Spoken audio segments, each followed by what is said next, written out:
Today we begin with an important area of competition in which China dominates and the U.S. is rushing to keep pace. Production of important raw materials needed to power everything from smartphones to electric car batteries. America's long-standing disadvantage is so serious, we're now on the verge of spending billions of taxpayer dollars to address it.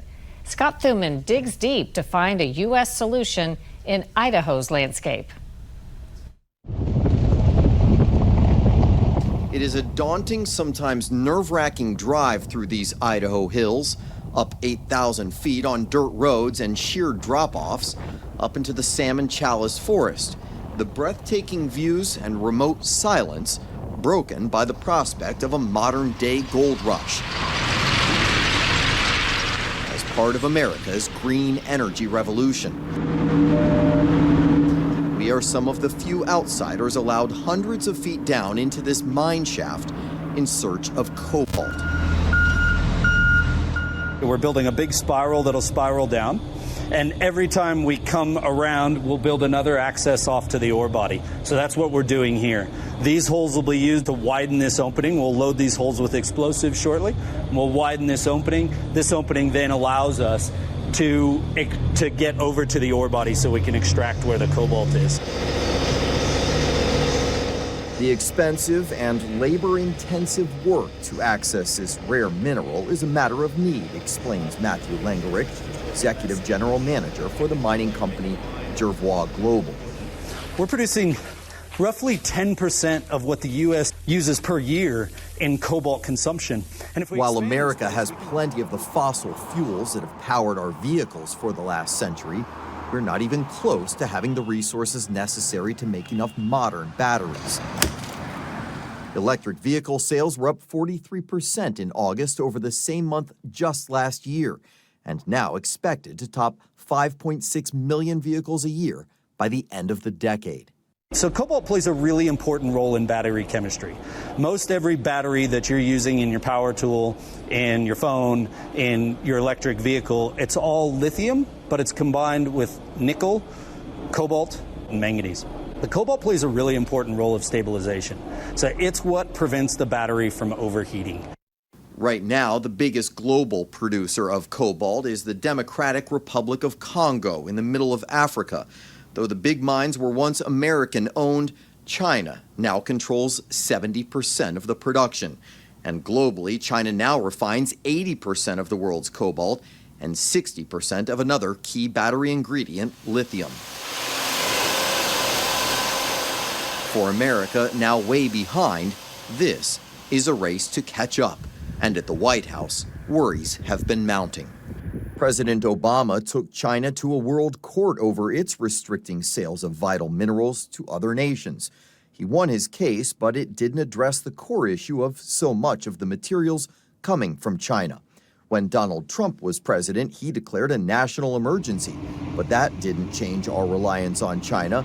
Now, President Biden is pouring billions of taxpayer dollars into solutions, including loans, incentives, and direct investment for new mines and processing facilities. For most of the 21st century, we led the world by a significant margin because we invested in our people. We invested in ourselves. But something went wrong along the way. We stopped. We risked losing our edge as a nation. And China and the rest of the world are catching up. Many members of Congress are now increasingly concerned, including Senator Joni Ernst, a Republican from Iowa. This is very dire. It is extremely important that we as a United States are developing our own resources, using that for the defense industry, for manufacturing. We need to know that we shouldn't be reliant upon Russia and China. We see the types of activities that they're engaging in, whether Russia invading Ukraine or China eyeballing Taiwan.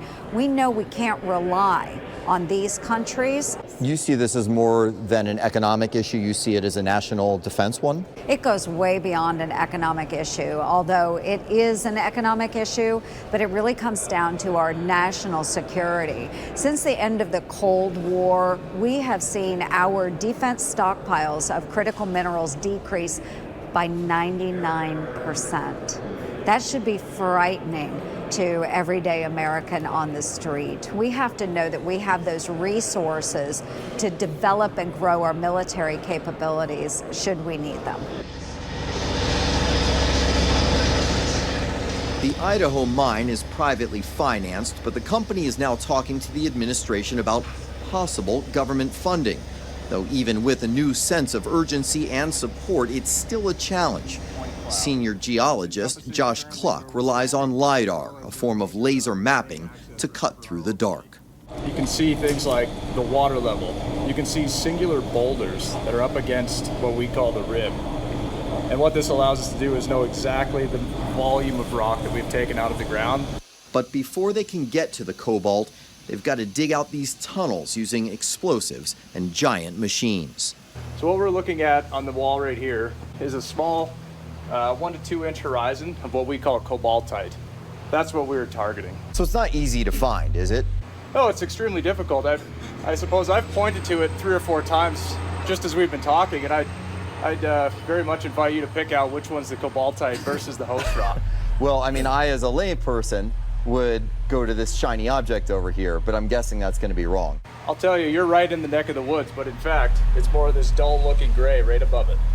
I mean, when we talk about the finding a needle in a haystack, is that what you're doing? That is what we're doing, yeah, absolutely.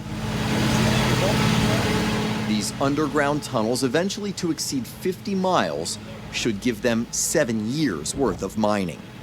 In about 1 year's time, they believe they can pull about 4 million pounds of cobalt out of this mine. And over the lifespan of the operation, that's enough for 2.8 million electric vehicles. But there are other significant hurdles. Above ground, plumes of smoke from nearby wildfires dot the horizon. Charred acres show how dangerously close they've come. And there are endless environmental concerns. Close by, a mine that closed in the 1980s and left the ground contaminated with copper, cobalt, and arsenic is still being cleaned up, while Jervois spent $100 million to get this mine up and running. Much of it is to prevent pollution. But playing by the rules is more costly and time-consuming when compared to competing countries. Our goal is to be able to sustainably and with minimal environmental impact produce cobalt for the United States. The United States currently does not have a primary domestic source of cobalt. Will we ever be able to compete with someone like China when it comes to this?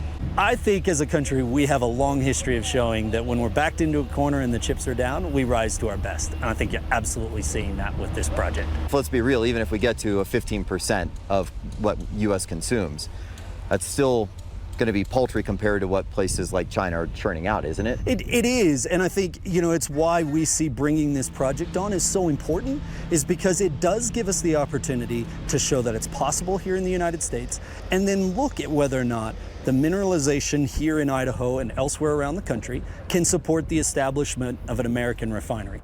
And America's energy experts hoping these hills of Idaho might just hold the key.